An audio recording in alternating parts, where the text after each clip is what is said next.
एक देश अपनी ताकत बढ़ाता है तो यह न केवल उसकी रक्षा की चिंता होती है, बल्कि वह इस बात को भी सुनिश्चित करता है कि उसकी आवाज वैश्विक मंचों पर सुनाई दे। क्योंकि आज के समय में जब वैश्विक परिप्रेक्ष्य तेजी से बदल रहा है, हम एक ऐसे युग में जी रहे हैं जहां प्रमुख ताकतें एक दूसरे के सामने खड़ी हैं। हर दिन के साथ दुनिया के विभिन्न हिस्सों में राजनीतिक असंतुलन और सैन्य तनाव गहरे होते जा रहे हैं। पश्चिमी देश जैसे अमेरिका ने अपने सामरिक दायरे का विस्तार किया है, वहीं ईरान जैसे देश अपनी सैन्य शक्ति में लगातार इजाफा करने में जुटे हैं। हाल ही में ईरान ने एक नया मिसाइल शहर खोला है, जिसमें अत्याधुनिक और लंबी दूरी तक मार करने वाली मिसाइलें शामिल हैं। यह कदम न केवल ईरान के सैन्य विकास का प्रतीक है, बल्कि अमेरिका और इस्राएल जैसे देशों के साथ बढ़ते तनाव का भी एक स्पष्ट संकेत है। अब ऐसे में सवाल उठता है कि क्या इस कदम का वैश्विक राजनीति पर असर पड़ सकता है, और क्या यह कदम ईरान को और भी शक्तिशाली बना देगा? आइए जानते हैं इन्हीं सवालों के जवाब विस्तार से, मगर सबसे पहले संक्षेप में ईरान के बारे में जान लेते हैं।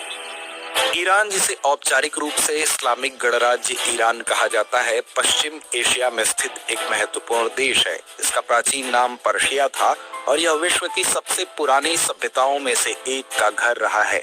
इसके उत्तर में अजरबैजान, आर्मेनिया, तुर्कमेनिस्तान और कैस्पियन सागर से, पूर्व में पाकिस्तान और अफगानिस्तान से, दक्षिण में फारस की खाड़ी और ओमान की खाड़ी से, और पश्चिम में तुर्की और इराक से घिरा हुआ है।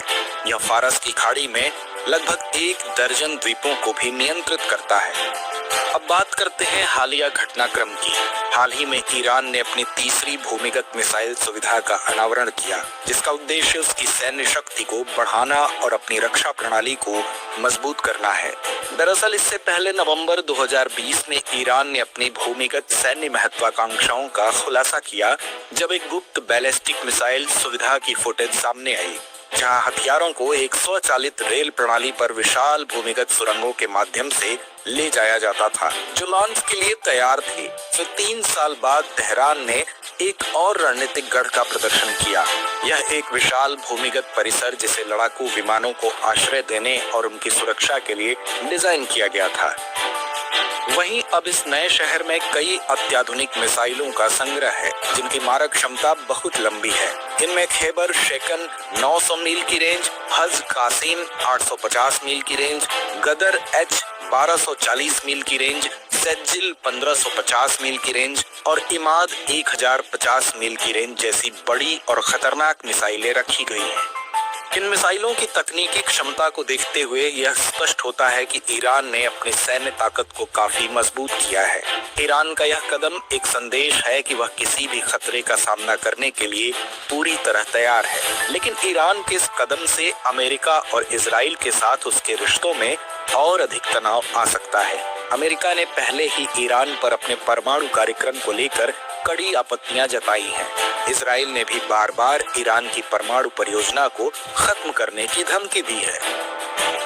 अमेरिकी राष्ट्रपति ट्रंप ने ईरान को एक अल्टीमेटम दिया था, जिसमें ईरान से उसके परमाणु और मिसाइल कार्यक्रम को खत्म करने की मांग की गई थी। ईरान ने इसे नकारते हुए कहा कि उसकी परमाणु गतिविधियां राष्ट्रीय सुरक्षा के लिए जरूरी हैं। इस स्थिति में ईरान ने अपनी सैन्य शक्ति को बढ़ाया और एक नया मिसाइल शहर खोलकर अमेरिका और इजराइल को चुनौती दी। गौरतलब है कि ईरान के इस नए सैन्य कदम का वैश्विक सुरक्षा पर गहरा असर पड़ सकता है।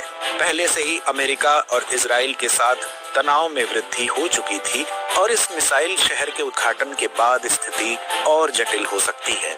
ईरान का यह कदम न केवल एक सैन्य रणनीति है, बल्कि अमेरिका और इजराइल के खिलाफ एक मजबूत संदेश भी है। इसके साथ ही यह वैश्विक शक्ति संतुलन पर भी असर डाल सकता है। अब दुनिया भर के रणनीतिक विश्लेषक इस कदम को गंभीरता से ले रहे हैं, क्योंकि इससे वैश्विक सुरक्षा और राजनीतिक परिप्रेक्ष्य में बदलाव आ सकता है। ईरान का यह कदम वैश्विक शक्ति संतुलन को प्रभावित कर सकता है।